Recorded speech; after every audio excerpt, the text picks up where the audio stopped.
Hello दोस्तों, welcome to my channel. दोस्तों, आज हम बिहार बोर्ड मैट्रिक परीक्षा यानी कि सेकेंडरी स्कूल एग्जामिनेशन 2025 में हिंदी से पूछे गए जो भी ऑब्जेक्टिव क्वेश्चन है उनको सॉल्व करेंगे। तो यहाँ हमारे पास देखिए, यहाँ पे सेट आई दिया हुआ है। तो चलिए हम क्या करते हैं, सबसे पहले प्रश्न को देखते हैं कि क्या क्या पूछा गया है, कितना परसेंट क्वेश्चन किताब से और कितना ग्रामर से। तो चलिए बिना देरी किए वीडियो का स्टार्ट करती हूँ। इधर आप लोग को निर्देश दिया गया रहता है। यहाँ से स्टार्ट है खंड अ से वस्तुनिष्ठ प्रश्न। इस पेपर में कुल 100 वस्तुनिष्ठ प्रश्न यानी कि ऑब्जेक्टिव क्वेश्चन है, जिसमें से 50 प्रश्नों के उत्तर ओएमआर शीट पे भरना रहता है। तो चलिए हम स्टार्ट करते हैं। पहला क्वेश्चन है, निम्न में कौन पंचमाक्षर है। तो पंचमाक्षर क्या होता है, किसी वर्णमाला के वर्ग का जो पांचवा अक्षर होता है वो होता है पंचमाक्षर। जैसे क वर्ग का पांचवा अक्षर क्या है, क ख ग घ अंग। अंग हो गया पांचवा अक्षर, तो ये हो गया पंचमाक्षर। चौथा जगह में क्या आएगा पांचवा अक्षर, तो होगा य, तो वो भी हो जाएगा क्या पंचमाक्षर। उसी तरह टाठा डडा का यहाँ पे न दिया हुआ है, यहाँ पे क्या दिया हुआ है न, तो इसका राइट आंसर हो जाएगा ऑप्शन नंबर डी। चलिए अगले प्रश्न को देखते हैं। प्रश्न संख्या 2 है, त्र किन वर्णों के मेल से बना है। तो त्र किन वर्णों के मेल से बना हुआ है, तो इसका राइट आंसर होगा ऑप्शन नंबर बी। त्र जो है त हलंत प्लस र के मेल से बना हुआ है, तो ये ऑप्शन नंबर बी में दिया हुआ है। अगले प्रश्न को देखते हैं। प्रश्न संख्या 3 है, निम्न में कौन दीर्घ स्वर्ग है। स्वर्ग नहीं, सॉरी दोस्तों, निम्न में कौन दीर्घ स्वर है। स्वर व्यंजन जो होते हैं, सॉरी स्वर व्यंजन है, स्वर वर्ण जो होते हैं, स्वर वर्ण भी दो प्रकार के होते हैं। एक होता है मूल स्वर और एक होता है दीर्घ स्वर। इसमें हमसे पूछ रहा है कि दीर्घ स्वर कौन है। तो दीर्घ स्वर वैसे स्वर होते हैं जिनके उच्चारण में मूल स्वर की अपेक्षा ज्यादा टाइम लगता है। जैसे कि आ हो गया,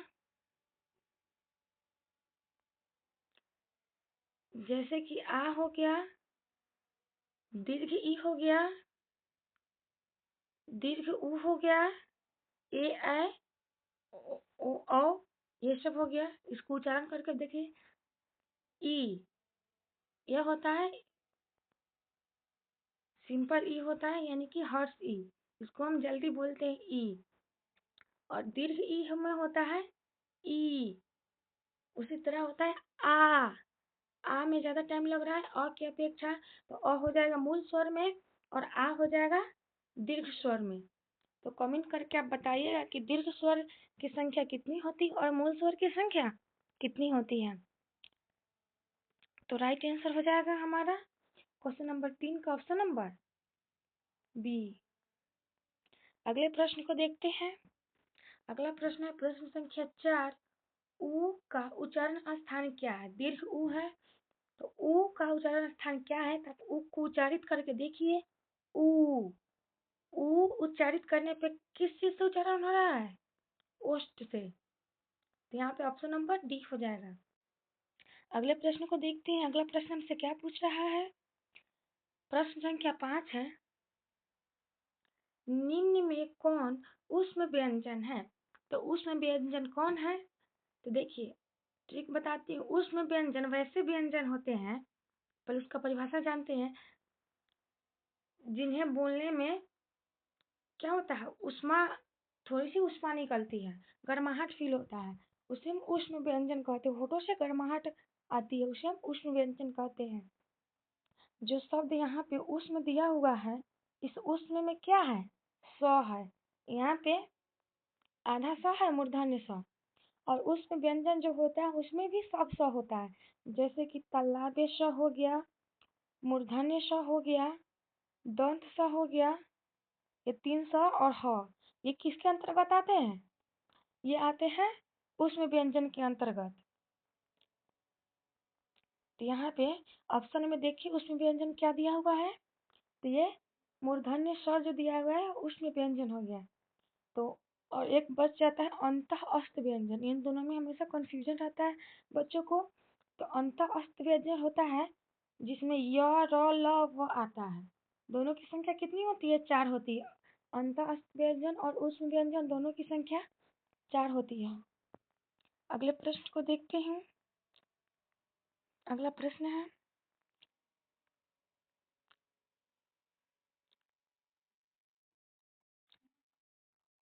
प्रश्न संख्या 6 है यहाँ पे। जप्पू जी किसकी रचना है? तो जप्पू जी किसकी रचना है? यह सिख धर्म के संस्थापक गुरु नानक की, या गुरु नानक देव ही ने कहा जाता है, उनकी रचना है जप्पू जी। अगला प्रश्न क्या है, चलिए देखते हैं।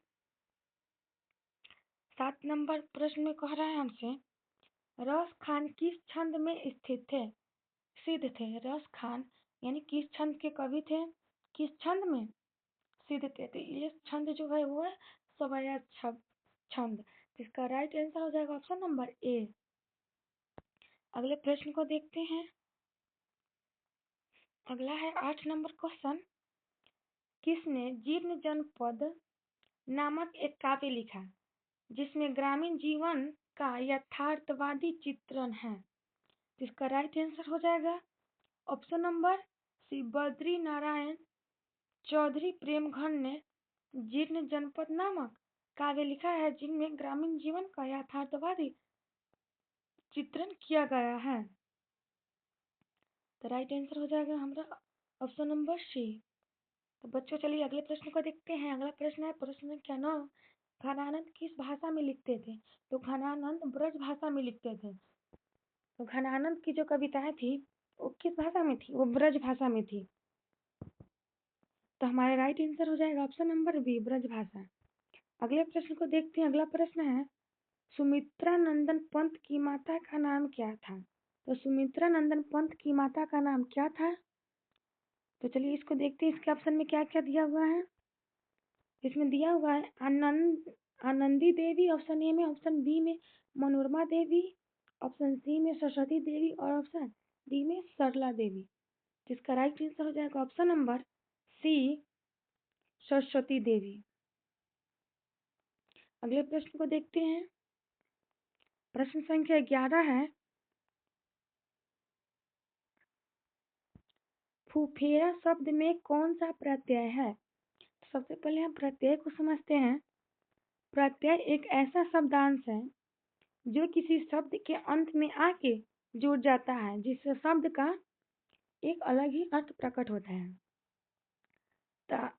फूफा शब्द में जब हम एरा प्रत्यय लगाएंगे, फूफेरा उच्चारण करके देखिए आप, इसमें आएगा क्या? फूफेरा, एरा आ रहा है ना। तो जब फूफा शब्द में हम एरा प्रत्यय को लगा देंगे तो क्या बन जाएगा? फूफेरा। इसका राइट आंसर हो जाएगा ऑप्शन नंबर सी, फूफेरा, एरा प्रत्यय लगा हुआ है। प्रश्न संख्या 12 है, ये भी प्रत्यय से ही है। पढ़ाकू शब्द में कौन सा प्रत्यय है? तो पढ़ाकू, पढ़ाकू उच्चारण करके आप देख सकते हैं, इसमें आकू, आकू आ रहा है, पढ़ाकू, आकू प्रत्यय इसमें हो जाएगा। इसका राइट आंसर हो जाएगा ऑप्शन नंबर बी। अगले प्रश्न को देखते हैं। प्रश्न संख्या 13 में कह रहा है, मानवता किस शब्द का उदाहरण है? तो मानवता, मानवता किस शब्द का उदाहरण है? तो यह है योग रूढ़ शब्द का। तो शब्द का जो भेद है इसमें रूढ़, यौगिक और योग रूढ़, रचना की दृष्टि से शब्द के 3 भेद होते हैं, रूढ़ शब्द, यौगिक शब्द और योग रूढ़। रूढ़ शब्द वैसे शब्द होते हैं जिनका हम अगर खंड करेंगे, टुकड़ा करेंगे, अगर 2 भागों में बांटेंगे तो उनका कोई अर्थ नहीं निकलेगा। जैसे नाक, नाक और कान को अलग करेंगे, ना प्लस जो होगा ना और को अलग अलग करेंगे, 2 पद में विभाजित करेंगे, उसका कोई अर्थ नहीं हो जाएगा। कान का भी कोई नहीं होगा। लेकिन मानवता और योग रूढ़ में आता है वैसे शब्द जिनको हम अलग अलग करते हैं तो उनका अर्थ निकलता है। तो मानवता का जब हम अलग अलग करेंगे तो मानव प्लस ता मानवता आएगा। इसका मानव से अर्थ में निकल रहा है इसका सार्थक अर्थ। और यौगिक शब्द वैसे शब्द होते हैं जो क्या होता है, उनके दोनों शब्दों का अलग करने पे अर्थ तो निकलता है लेकिन कुछ विशेष अर्थ निकलता है। जैसे कि नीलकंठ हो गया। नीलकंठ किसके लिए जाना जाता है? ये किसको जाना जाता है नीलकंठ के नाम से? तो ये हो गया शंकर जी। इसी तरह और भी हो गया बिना पानी। अगले प्रश्न को देखते हैं। अगला प्रश्न है खलिहान किस शब्द का उदाहरण है? तो खलिहान शब्द जो है ये हमारे देश की बोलचाल की भाषा में पाया जाने वाला शब्द है। खलिहान, खेत खलिहान हम लोग बोलते हैं ना, ये हो जाएगा देशज शब्द। जो शब्द जो भाषा विदेश में बोली जाती है वो शब्द क्या होते हैं? जो जिन शब्दों की उत्पत्ति विदेशों से हुई है वो हो जाते हैं विदेशज शब्द। बच गया तत्सम और तद्भव।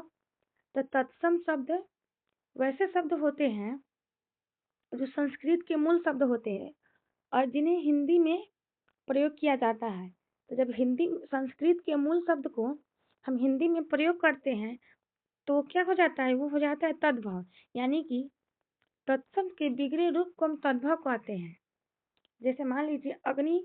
अग्नि क्या हुआ? तत्सम हुआ, संस्कृत का मूल शब्द हो गया अग्नि। अग्नि और इसका बिगड़ा हुआ रूप क्या हो जाएगा? आग। तो ये हिंदी में हो गया, तो ये हो गया तद्भव, आग। उसी तरह कर्पूर होगा तो कर्पूर कौन सा शब्द हो जाएगा? तो कर्पूर हो जाएगा तत्सम शब्द और इसका बिगड़ा हुआ रूप हो जाएगा कपूर, तो ये हो जाएगा तद्भव शब्द। अगले प्रश्न को देखते हैं। अगला प्रश्न है खटास किस संज्ञा का उदाहरण है? जो खटास है ये भाववाचक संज्ञा को प्रदर्शित करता है। तो भाववाचक संज्ञा इसमें ऑप्शन नंबर डी में दिया हुआ है, तो इसका राइट आंसर हो जाएगा ऑप्शन नंबर डी। खटास, मिठास, ये सब किस संज्ञा का उदाहरण है? तो ये किसी भाव बता रहा है, किसी वस्तु या भाव, किसी वस्तु, नाम, व्यक्ति का जो भाव बताए उसे हम क्या कहते हैं? भाववाचक संज्ञा कहते हैं। भाववाचक संज्ञा का उदाहरण है। अगले प्रश्न को देखते हैं। अगला प्रश्न है 16 नंबर। निम्न में कौन व्यक्तिवाचक संज्ञा का उदाहरण है? निम्न में कौन व्यक्तिवाचक संज्ञा का उदाहरण है? तो इसमें दिया हुआ है कराई, परिजात, दानव, दाल। तो यहाँ पे परिजात को छोड़ के बाकी जो चीजें दिख रही है वो क्या है? वो है व्यक्तिवाचक संज्ञा नहीं, वो जातिवाचक संज्ञा है। और परिजात एक विशेष प्रकार की फूल का नाम है। तो ये क्या हो जाएगा? व्यक्तिवाचक संज्ञा में ऑप्शन नंबर बी हो जाएगा परिजात। अगले प्रश्न को देखती हूँ। अगला प्रश्न है सांप शब्द का स्त्रीलिंग रूप है। तो सांप का स्त्रीलिंग होता है सापिन। तो इसका राइट आंसर हो जाएगा ऑप्शन नंबर ए, सापिन। अगले प्रश्न को देखते हैं। प्रश्न संख्या 18 है निम्न में कौन शब्द पुल्लिंग है? तो निम्न में कौन शब्द पुल्लिंग है? तो देख लीजिए यहाँ पे मृत्यु। मृत्यु एक स्त्रीलिंग शब्द है। जैसे कि वाक्य प्रयोग द्वारा भी आप इसको पता कर सकते हैं कि किसी की मृत्यु हो जाती है तो लोग क्या कह रहे हैं? उसकी मृत्यु हो गई। तो मृत्यु क्या हो जाएगा? स्त्रीलिंग शब्द। और कृति, कृति से हम वाक्य बनाएंगे। जैसे किसी कवि की कृति के बारे में पढ़ते हैं, ये उनकी कृति है, तो ये भी स्त्रीलिंग हो रहा है। रोटी, कितनी रोटियां बन चुकी है, या हम राम ने 3 रोटी खाई। रोटी भी क्या हो जाएगा? स्त्रीलिंग शब्द हो जाएगा। तब बच गया यहाँ ऑप्शन नंबर डी, विवाह। विवाह हो जाएगा पुल्लिंग शब्द। इसका वाक्य प्रयोग द्वारा आप चेक कर सकते हैं। जब आप टीवी या सीरियल में देखते हैं कि किसी का शादी हो जाता है यानी विवाह हो जाता है, तो पंडित जी क्या कहते हैं? आप दोनों का विवाह संपन्न होगा, संपन्न हुआ। तो हुआ लग रहा है तो इससे क्या पता चलता है कि ये पुल्लिंग शब्द है। अगर हुई वहां पे रहता तो स्त्रीलिंग होता। जैसे शादी हो गई, तो शादी कौन सा शब्द हो गया? स्त्रीलिंग। और विवाह क्या है? पुल्लिंग। अगले प्रश्न को देखते हैं। हिंदी में कुल कितने सर्वनाम हैं? तो हिंदी में कुल 6 सर्वनाम हैं। तो देखते हैं दोस्तों, 6 सर्वनाम कौन कौन से हैं, इसका जवाब आप कमेंट में जरूर दीजिएगा। देखती हूँ कि किनको किनको सर्वनाम के भेद पता है। चलिए अगले प्रश्न को सॉल्व करते हैं। अगला प्रश्न है, दाल में कुछ है। सर्वनाम का है प्रश्न है कि सर्वनाम का उदाहरण है। तो दाल में कुछ है, ये निश्चित नहीं है कि क्या है, लेकिन बताया जा रहा है कि कुछ है, तो इसका आंसर क्या हो जाएगा? अनिश्चयवाचक। ये अनिश्चय है, कुछ कुछ मतलब क्या, कुछ तो बताया नहीं जा रहा है। अंदाजा लगाया जा रहा है कि दाल में कुछ है। इसका राइट आंसर हो जाएगा ऑप्शन नंबर बी, अनिश्चयवाचक सर्वनाम। तो सर्वनाम का 4 भेद यहीं पे दिख गया, निश्चयवाचक, अनिश्चयवाचक, निजवाचक और पुरुषवाचक। दो भेद कौन कौन सा बच रहा है, इसे आप कमेंट में जरूर जवाब दीजिएगा। अगले प्रश्न को देखते हैं। अगला प्रश्न क्या पूछ रहा है हमसे। अगला है, रामधारी सिंह दिनकर का जन्म कहाँ हुआ था। ये किताब से पूछा हुआ क्वेश्चन है। तो रामधारी सिंह दिनकर का जन्म सिमरिया, बेगूसराय यानी कि बिहार में हुआ था, जो कि ऑप्शन नंबर ए में दिया हुआ है। तो इसका राइट आंसर हो जाएगा option number A, Simaria, Begusarai जिला है बिहार का, वहीं हुआ था।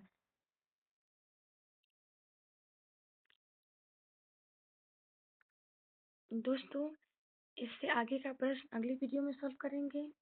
मेरा एक छोटा सा बाबू है, वो भी बहुत परेशान कर रहा है, मैं उसको संभालने जा रही हूँ। तब तक के लिए थैंक यू। अगर वीडियो अच्छी लगेगी और आप आगे का वीडियो देखना चाहते हैं तो आप कमेंट कीजिएगा। मैं इसके आगे के प्रश्नों पे अगला वीडियो जरूर बनाऊंगी।